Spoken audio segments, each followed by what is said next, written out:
We're so grateful that Margot was able to fill in during those difficult years. Fill in? 25 years of braiding hair before dawn and sitting in emergency rooms at midnight, and Gloria thanked me for filling in like I'd been covering someone's shift at a convenience store. What she didn't know, what none of them knew, was that her perfectly orchestrated moment of erasure would be the last time she ever controlled that room. Let me take you back to how I got there. I met David at a hardware store in the spring of 1998. I was 32, recently divorced from a man who had decided, after 7 years of marriage, that he preferred a different kind of life, one that didn't include me. The divorce had left me hollowed out in ways I was still discovering. That particular Saturday, I was buying brackets to hang a shelf I had no business installing myself. But I needed a project. I needed something to fix. David was in the same aisle. He was 40, with kind eyes and a cart filled with items that told a story. 3 different types of cereal, the kind with cartoon characters on the box, a bag of oranges that looked like they'd been selected by someone who'd never purchased fruit before, and a package of girls' hair ties in the wrong size. We got to talking in the checkout line. His wife Caroline had passed from an aggressive illness the previous fall. 18 months of being a widower, and he was still figuring out how to buy groceries. He had 3 children. Natalie was 10, suspicious of the world and grieving in a way that made her seem older than her years. James was 7, a nervous boy who talked constantly, as if words could keep bad things from happening. And little Sophie was just 4, young enough that she might not remember her mother clearly, but old enough to know something important was missing. David was doing his best, he said, which meant frozen dinners and too much television and a house that smelled faintly of mildew. Turns out he hadn't figured out how to clean the washing machine filter. I taught him about the filter, and then I taught him about the brackets. And then, somehow, over the course of that summer, I taught him how to laugh again, and he taught me the same thing right back. The children were a different matter. Natalie watched me with narrow eyes for the first 6 months, waiting for me to reveal myself as the villain in whatever story she'd constructed about women who weren't her mother. I didn't push. I learned to sit near her without speaking, to offer help without insisting, to be present without demanding to be seen. James talked at me constantly about video games, about dinosaurs, about things his teacher had said, about anything that would fill the space between us. I learned to listen without judging, to ask questions that showed I was paying attention, to let him exhaust himself into silence when he needed to. Sophie was the one who broke me open. She climbed into my lap during a movie one evening, smelling like grape juice and the particular sweetness of a child who had recently eaten too many animal crackers. She fell asleep there, her small body heavy against mine, and I held her until my arm went numb. I was afraid to move, afraid to breathe, afraid to want this too much. We married in November of 1999. Small ceremony. David's mother Ruthie was there, and his sister Gloria, and a handful of friends. Gloria brought champagne that cost more than my wedding dress and made a toast about David's remarkable resilience and Caroline's enduring spirit watching over this family. She talked for 4 minutes. She said Caroline's name 11 times. I counted. She didn't mention me by name until the very end, and then only to say, "And we welcome Margaret to our family. My name is Margot." I told myself it was the grief talking. I kept telling myself that for a very long time. The first few years, I was simply trying to survive. Natalie's teenage years arrived early, and with all the force of a Category 5 hurricane. She slammed doors. She shouted things she didn't mean. She told me once that I would never understand her because I wasn't her real mother. I waited until she'd stormed upstairs, and then I went to the backyard and cried into my hands so she wouldn't hear me. The next morning, I made her favorite breakfast anyway. That's what you do. James developed anxiety that kept him up at night. He'd come downstairs at 2 a.m, shaking, unable to explain what was wrong. I learned to sit with him in the dark kitchen, not talking, just being there until his breathing slowed. Sometimes I'd make hot chocolate. Sometimes I'd play cards with him until he was tired enough to sleep. David slept through most of these nights. He worked long hours, and he needed his rest, and besides, I was the one who knew what to do. Sophie decided at age 7 that she wanted to be a veterinarian. She announced this with the absolute certainty that only a 7-year-old can muster, and I took her seriously.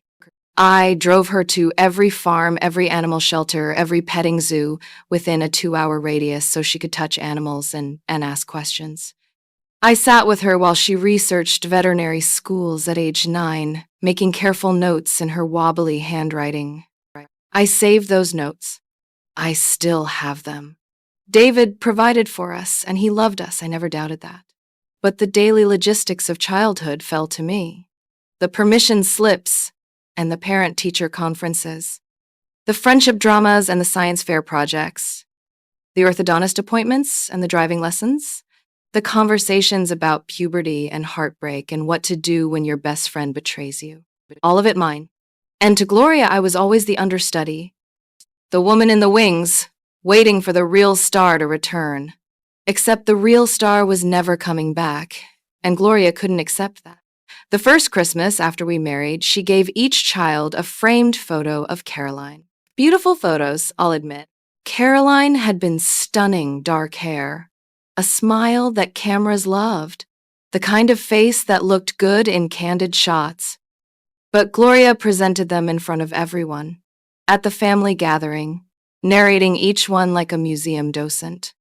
"Here's your mother," at her college graduation, she said, handing the first frame to Natalie. "Wasn't she radiant?" "Here's your mother on her wedding day," she said to James, who was 8 and didn't know what to do with his face. "She was so happy." "Here's your mother holding each of you as babies," she said to all 3 of them. "She loved you more than anything in the world." The children accepted the photos politely. Sophie, barely 5, studied hers with a confused expression. She was trying to remember a woman she'd only known for 3 years of her life, trying to feel something she'd been told she should feel. That night, after the kids were in bed, I found David in the kitchen. "Is it wrong that it bothered me?" I asked.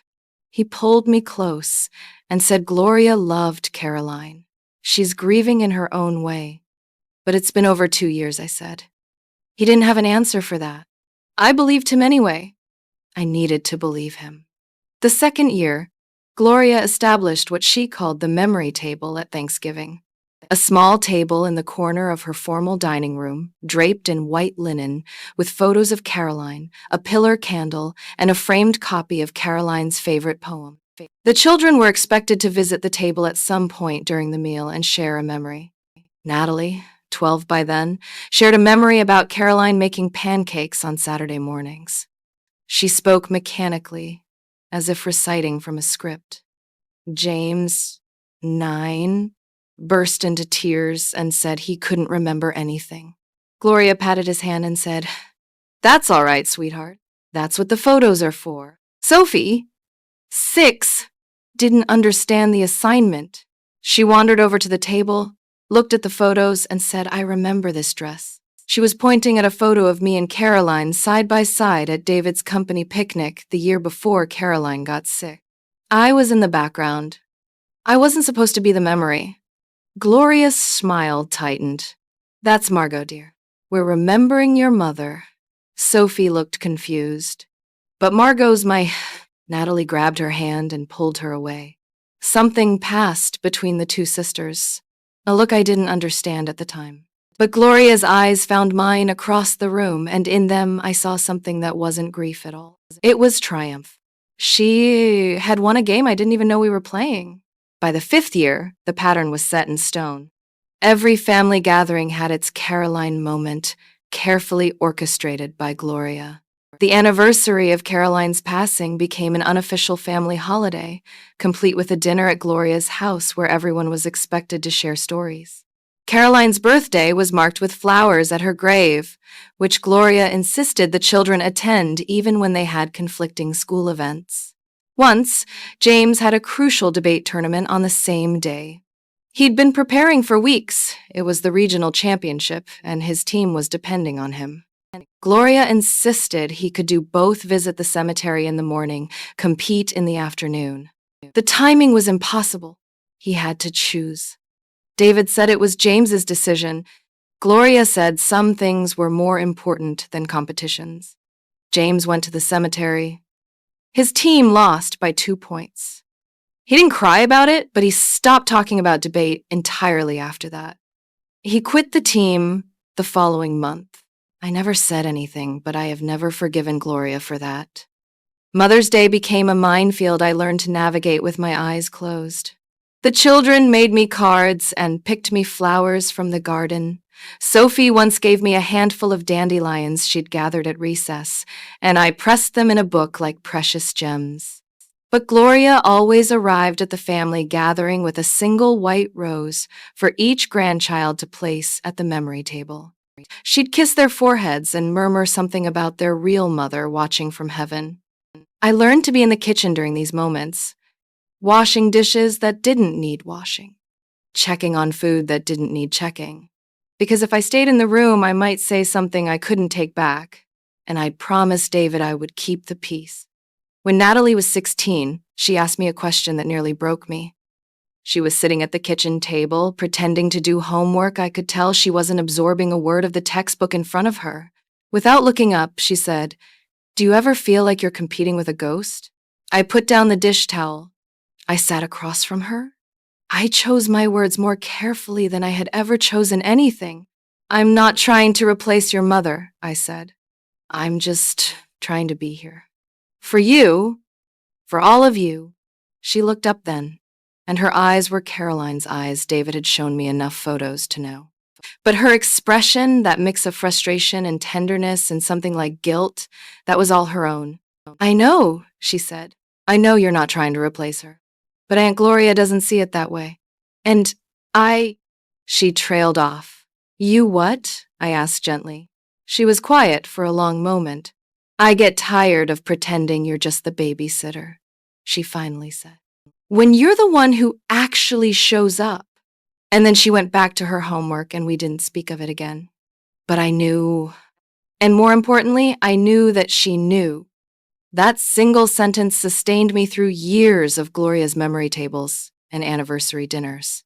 I kept it in my pocket like a stone, smooth from handling. The children grew up, the way children do when you're not watching closely enough. Natalie went to college 3 states away, majoring in something practical that would lead to a stable career. She called me every Sunday without fail. Not David, me. She called David too, of course, on Wednesdays, but our Sunday calls were different. Longer, more wandering. She'd tell me about a boy she'd met or a professor who frustrated her. I'd tell her about the garden or the neighbor's ridiculous new fence or the latest thing Mabel had knocked off a shelf. Mabel was a cat I wouldn't acquire for another 10 years, but when she finally arrived, Natalie acted like she'd been waiting for her all along. We'd laugh at things that weren't really funny the way you do with people who simply enjoy the sound of your voice. James found his footing in his 20s after a rocky start that nearly broke my heart. The anxiety that had haunted him since childhood grew teeth in college. He dropped out twice. He worked a series of jobs that didn't quite fit stocking shelves, answering phones, delivering pizzas. He lived in a series of apartments that weren't quite homes. I drove 4 hours each way to help him move 3 different times. David offered to hire movers, but James wanted help, not efficiency help. He wanted someone to hand him boxes and tell him it was going to be okay, so that's what I did. The 3rd time I helped him move, he was 26 and finally starting to believe his life might turn out all right. We were carrying a couch up 2 flights of stairs, a terrible couch, mustard yellow and structurally questionable, and halfway up he stopped. "Mom," he said. He'd started calling me that when he was 22, after a particularly difficult night when he'd called me at 3 in the morning in a panic and I'd talked him through it. The word just slipped out. Neither of us acknowledged it at the time. "Mom," he said again on those stairs, "I need to tell you something." I waited, holding my end of the terrible couch. He took a breath. "You're the reason I'm okay," he said. "You know that, right?" I didn't know that. I didn't know he thought that. I started crying right there on the stairs, and he started laughing, and we had to put the couch down because neither of us could see where we were going. That couch is still in his apartment. I still hate it, but I will never let him get rid of it. Sophie became a veterinarian, just like she'd planned at 7 years old. She graduated at the top of her class, opened a small practice in a town about an hour from where I live, and called me to tell me before she called anyone else. You first, she said, because you're the one who drove me to all those farms. She gave me Mabel the year she finished veterinary school.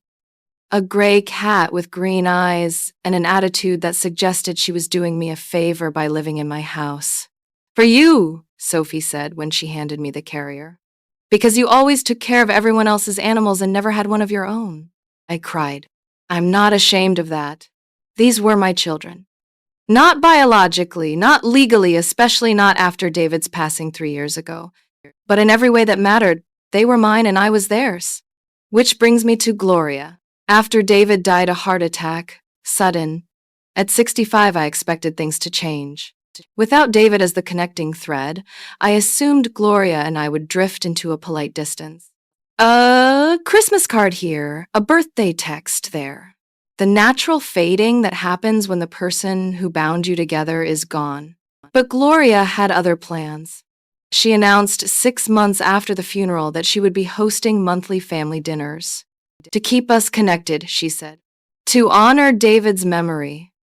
The children, now adults in their 30s with lives and jobs and responsibilities, attended out of obligation. Ruthie, now 84, attended because Gloria was her only daughter and she'd never learned how to say no to her. I attended because the alternative was to become the difficult one, the outsider who wouldn't participate, the woman who was never really family anyway. At these dinners, Gloria had perfected her particular art form. She'd spent 25 years practicing, and now, without David there to occasionally redirect her, she had no constraints at all. The first dinner, she placed me at the far end of the table from Ruthie, separated by Gloria's husband Martin and 3 cousins I barely knew. The seating chart, she explained, was designed to encourage new conversations. The children were clustered at the other end, near Gloria, where she could control the flow of discussion.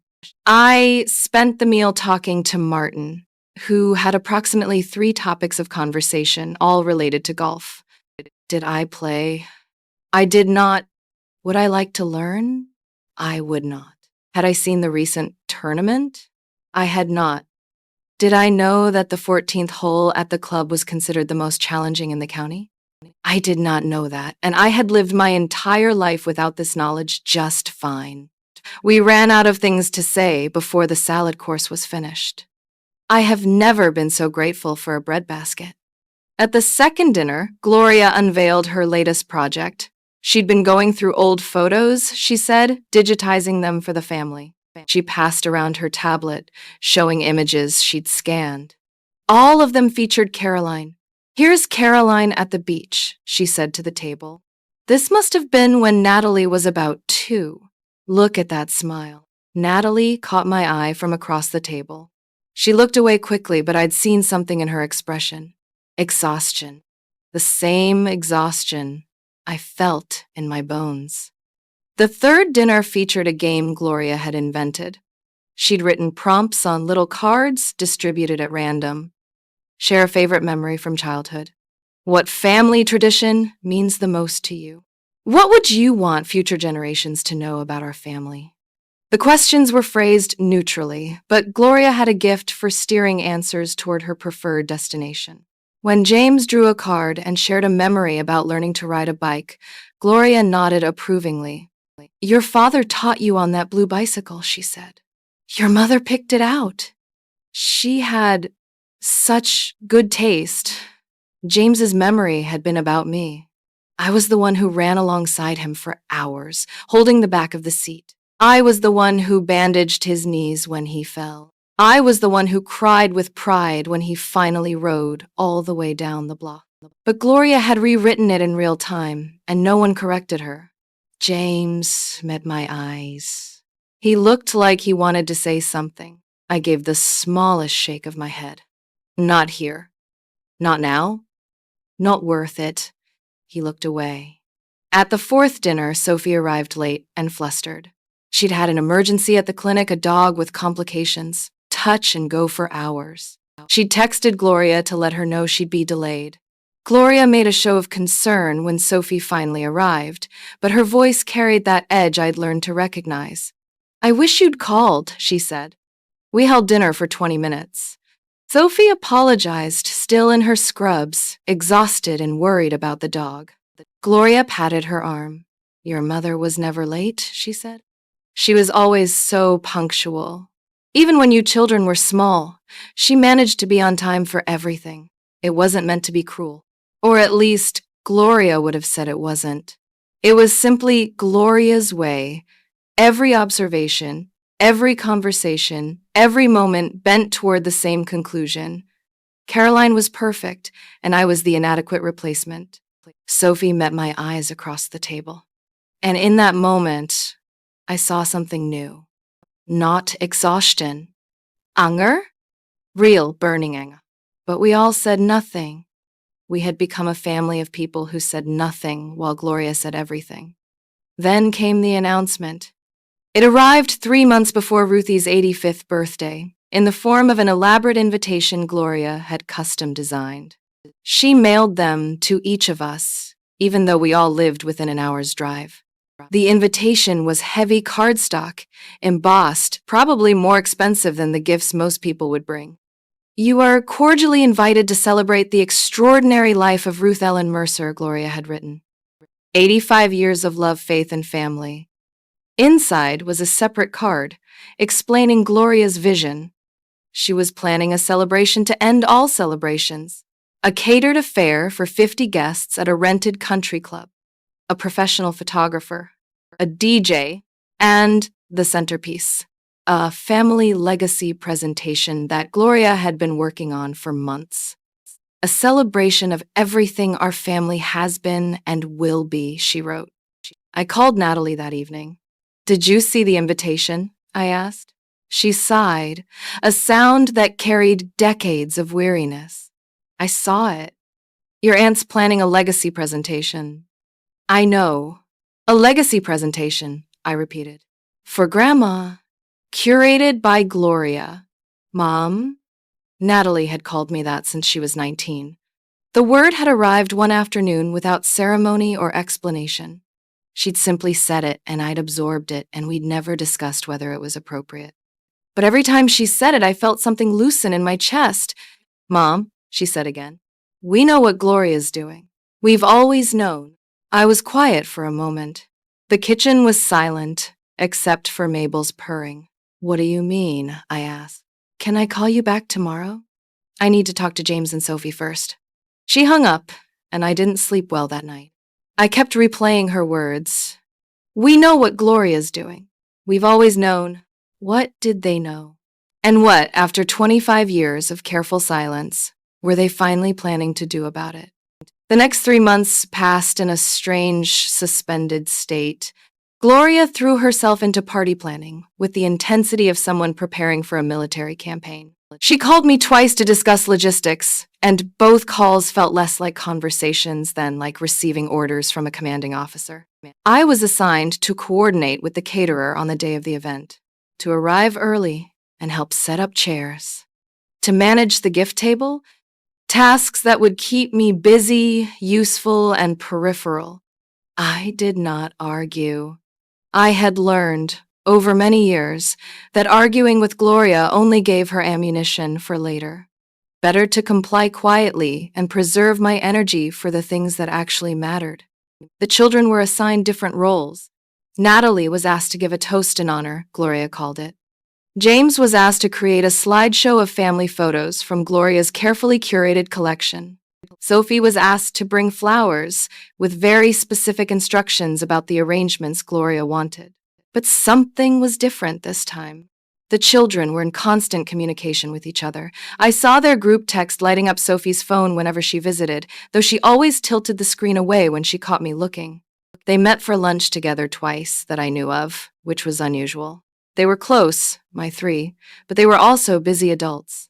When I asked Natalie what they were discussing, she smiled and said, "Just birthday logistics, you know how Gloria's about details." I let it go. I had spent 25 years letting things go. The evening before the party, Ruthie called me. She was not a frequent caller at 84. She preferred letters, actual paper letters that arrived in the mail with her careful handwriting. But that evening, my phone rang and her name appeared on the screen. I answered immediately. "Margot," she said, "I want to tell you something." I sat down at my kitchen table. Mabel jumped into my lap, sensing something important. "I should have said this years ago," Ruthie continued. Her voice was thin with age but steady with purpose. "You have been a wonderful mother to those children." I couldn't speak. My throat had closed around the words I wanted to say. "Ruthie," I finally managed. "Let me finish. I know what Gloria does. I know how she talks about Caroline, how she makes you invisible. I've watched it for 25 years and I've said nothing." She paused. "I've said nothing because Gloria is my daughter, and saying something would have meant admitting what she's become. I'm a coward for that. But I'm 85 years old tomorrow, and I've decided that I'm done being a coward." I wiped my eyes. Mabel was purring, completely oblivious to the earthquake happening above her head. "What are you going to do?" I asked. Ruthie laughed, a dry, papery sound. "I'm not going to do anything. I'm too old to make scenes. But I wanted you to know that when the children do what they're planning to do, they have my blessing." "What are they planning?" I asked. But she'd already said goodbye, and I was left with more questions than answers, and a heart that felt for the first time in years something like hope. The party was at a country club. Not the one where Gloria was a member, a grander one, with sweeping views of a golf course that probably cost more to maintain than my house was worth. Enough space for the 50 guests Gloria had summoned to witness Ruthie's milestone. I arrived at 3 o'clock, as instructed, wearing a dress I'd bought specifically for the occasion. Navy blue, modest, elegant in an understated way. The kind of dress that says, "I am here, but I do not need attention."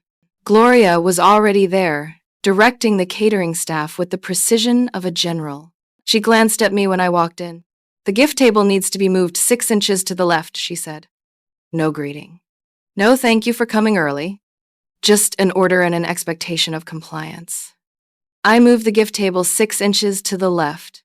I spent the next 2 hours being useful in ways that kept me out of Gloria's direct path.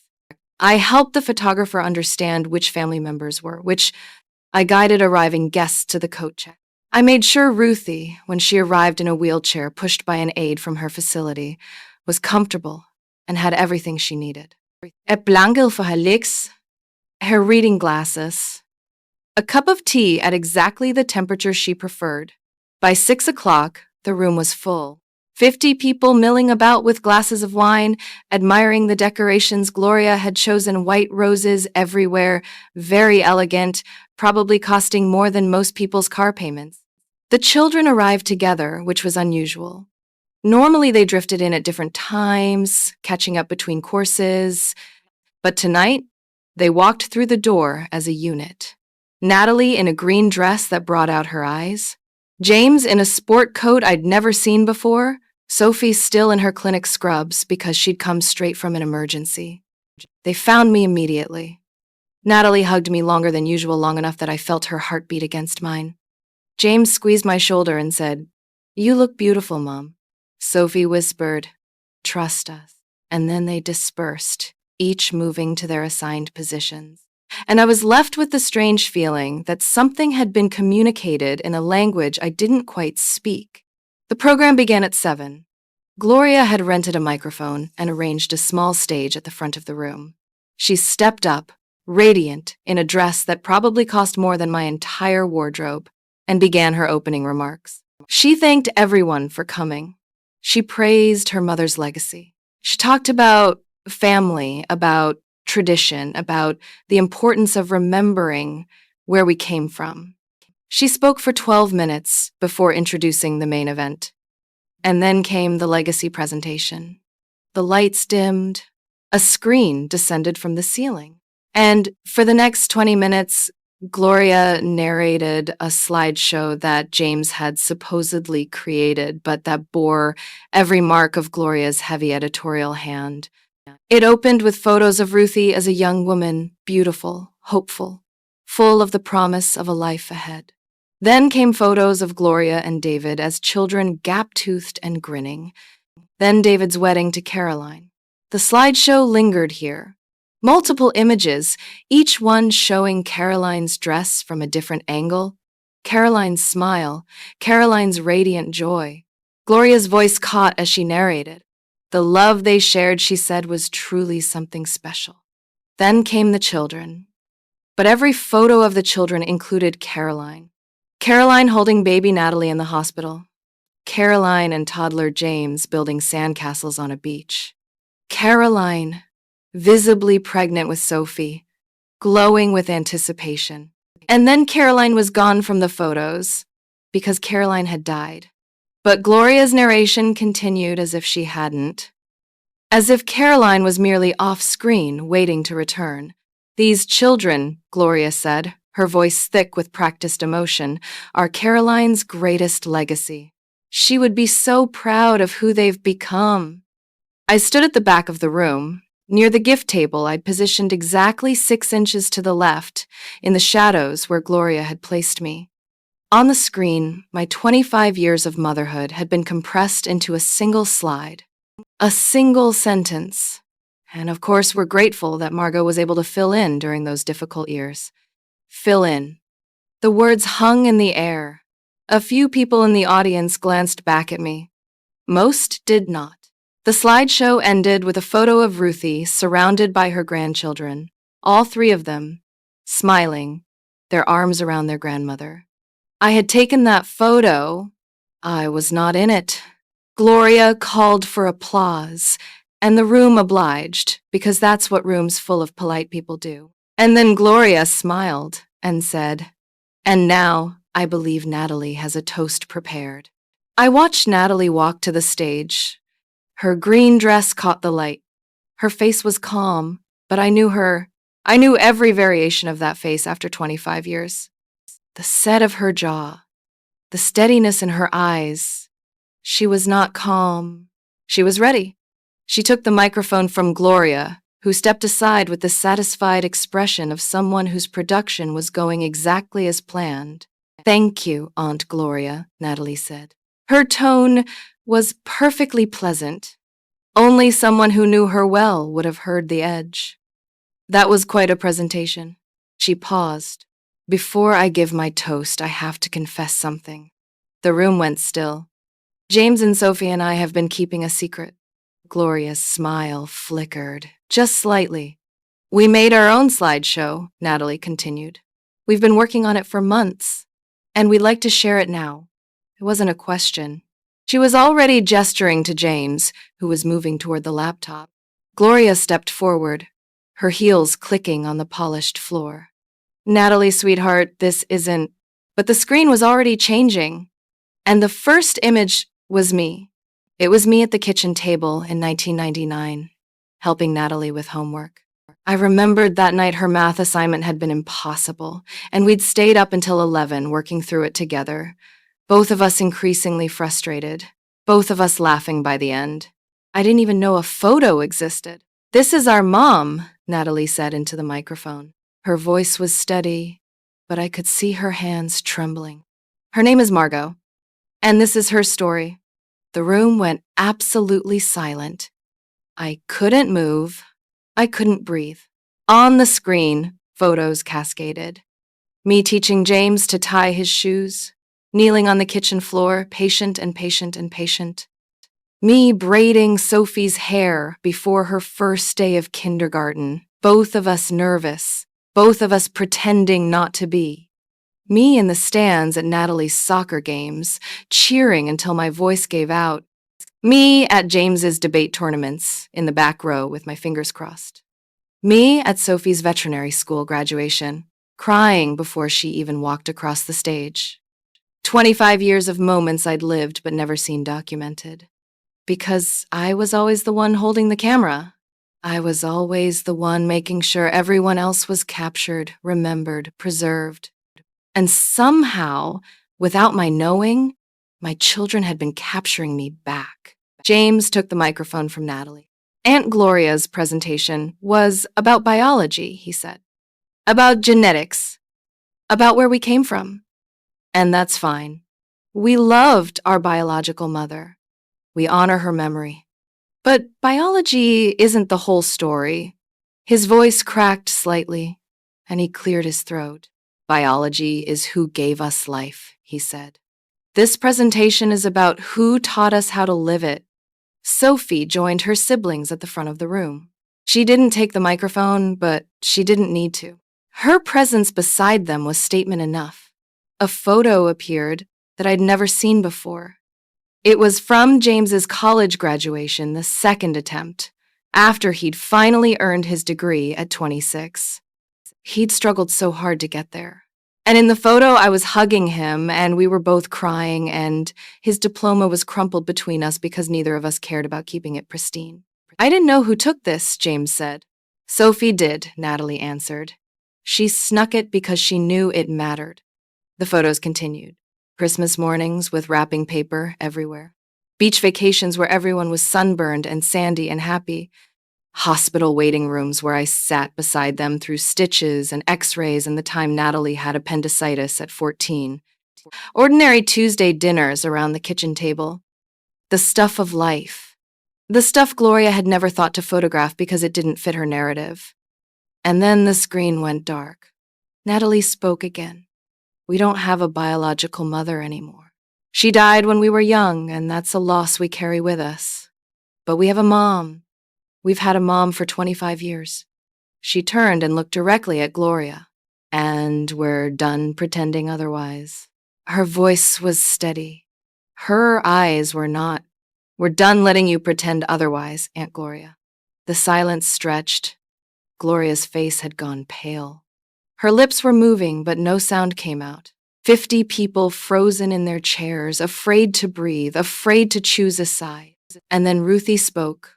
She was in her wheelchair near the front, and her voice was thin with age, but it carried through the room like a bell. It's about time, she said. Help me stand up. An aide helped her to her feet. She was frail, stooped, diminished by the years, but in that moment she seemed 10 feet tall. Margot, she said, looking at me across the silent room. Come here, sweetheart. I walked forward. I don't remember my feet moving. I only remember arriving at her side, her papery hand finding mine, squeezing with surprising strength. She turned to face the room. More specifically, to face Gloria. My daughter, Ruthie said, has spent 25 years guarding a ghost. And in doing so, she's forgotten about the living. She squeezed my hand tighter. Margot is family. She has been family since the day she chose those children. And I am too old and too tired to keep pretending that honoring Caroline means erasing her. Gloria made a sound, something between a gasp and a sob. Mom, she managed. Ruthie held up her free hand.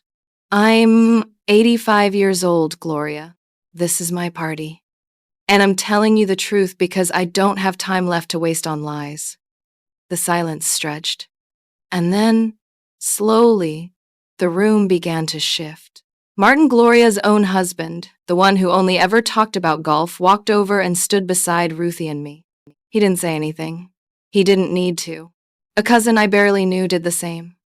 Then an old friend of David's, a man I'd met perhaps twice. Then another cousin. Then another. One by one, the room reorganized itself. People choosing sides without words, choosing with their feet. Not everyone, some stayed frozen, loyal to Gloria out of habit or fear. But enough that Gloria was left standing near her microphone, alone, her perfect presentation in ruins, her authority dissolved. The children came to me then, Natalie and James and Sophie, wrapping themselves around me in a hug I couldn't escape even if I'd wanted to. Which I didn't. We stayed like that for a long time. I could hear Gloria's heels clicking as she walked out of the room. I could hear murmurs as guests processed what had happened. But all I could feel was the weight of my children holding me up. That was 6 months ago. Gloria hasn't hosted a family dinner since. She hasn't called, hasn't written, hasn't appeared at any gathering where she might have to face what happened. I've heard through the family grapevine that she's been telling people her mother was manipulated. that the children were brainwashed, that I orchestrated the whole thing somehow, playing a long con for 25 years. Let her tell it. There are versions of the truth you can only believe if you've already decided who the villain has to be. Ruthie turned 85 and a half last month. We had a small party at her facility, just family, a homemade cake Sophie attempted with mixed results, and Mabel on my lap because Ruthie had specifically requested that wonderful cat of Margot's. The cake was lopsided. The frosting was supposed to be lavender, but came out the color of a bruise. Sophie had written Happy 85, 5, in icing that looked like it had been applied during an earthquake. It was the most beautiful cake I have ever seen. Nobody mentioned Gloria's professional 3-tier creation from 6 months earlier. Nobody needed to. At one point, James stood up and raised his glass of ginger ale.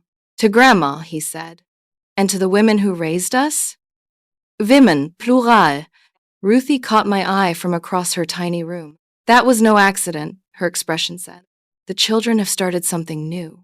A family group text that includes me, officially, without the careful exclusions Gloria used to engineer. They send me photos of their days. James's new apartment with the terrible mustard couch. Natalie's garden, which is producing an alarming quantity of tomatoes. Sophie's latest animal patient, a 3-legged dog named Chairman, who has already bitten 2 veterinary assistants and shows no signs of remorse. Sophie adores him. Of course she does. Ordinary things. The texture of belonging. I still think about Gloria sometimes. I think about the grief that twisted into something controlling, something cruel. The love for Caroline that became a wall against everyone else. I don't hate her. I don't have room for hate anymore. But I'm also done apologizing for taking up space in a family I built with my own hands. Last week, Sophie called me. She'd found another old photo while cleaning out a storage unit, one of Caroline holding her as a newborn. She wanted to know what to do with it. Keep it, I said immediately. That's your mother. My biological mother, Sophie, corrected. You're my mom. But yes, my biological mother. And I want to keep it. Then keep it, I said. You can love us both. That's not a betrayal of anyone. She was quiet for a moment. I wish Aunt Gloria understood that, she finally said. Maybe someday she will, I told her. Maybe someday she won't. I've learned that you can't make people see what they're determined not to see. All you can do is keep showing up, keep loving, keep being present, and hope that eventually the people who matter will show up for you too. Sometimes they do. Sometimes it takes 25 years. But sometimes, in a moment you never saw coming, they stand up in front of 50 people and tell the world exactly who you are to them. That, I've discovered, is worth waiting for. I've been thinking lately about what it means to fill in. Gloria meant it as a dismissal, a way of making me smaller, less permanent, less real. But I've decided to reclaim it. I filled in the gaps left by a tragedy. I filled in the empty chairs at breakfast, the cold spot in a bed, the silence where a voice used to be. I filled in the blanks of 3 childhoods that could have been shaped by loss, and instead were shaped by love.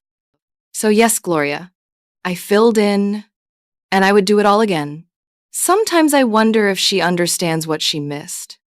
All those Sunday phone calls with Natalie that I got and she didn't. All those late-night conversations with James where he finally felt safe enough to be afraid out loud. All those animals Sophie described from her clinic, every turtle and tabby cat and 3-legged dog, because she knew I would want to hear about every single one. Gloria got the photos. I got the phone calls. I know which one I'd choose. You know, someone once told me that family isn't about the blood in your veins. It's about who shows up when the blood is on the floor. I never fully understood that until Ruthie's party. Until my children stood up in a room full of strangers and said, "This is our mom." Not the woman who bore them. Not the woman whose genetics they carry. But me. The woman who showed up.